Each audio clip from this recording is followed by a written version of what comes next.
We have here Jake Macapagal, who's playing really good role in Quezon, showing in cinemas nationwide so October 15.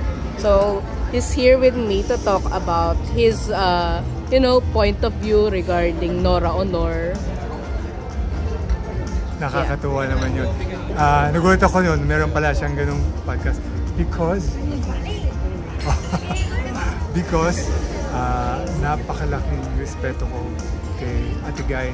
Not only that, nung pinag-aano sila ng Ate Guy or I really go out of my way para panoorin ang mga pelikula niya. Natuwa nga ako na medyo nag-ano siya ng teatro.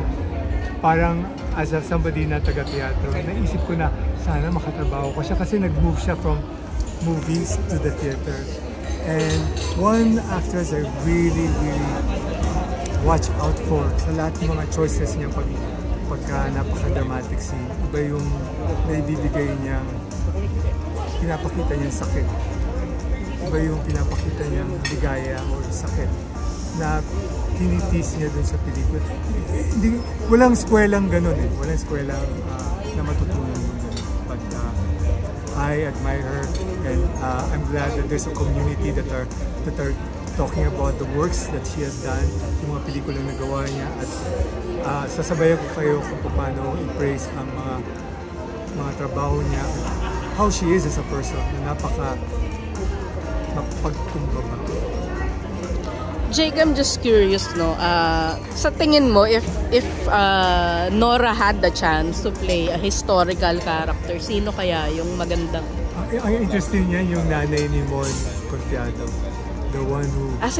yung oh my diba? God. Yeah. Kasi parang ang dami niya kasi madaming mga nasulat sa kanya na ganito siya, ganito.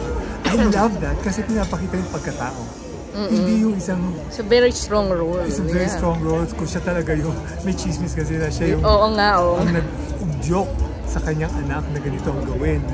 At meron siyang mga one-liner sa pelikula ni Gerald na wow, ginawa yun ng matanda. Parang hindi mo maisip, di ba? And parang sa Hamlet. I am 100% sure na mabibigyan niya ng justisya yung not just one color, kundi yung spectrum ng character ng matanda. Thank you.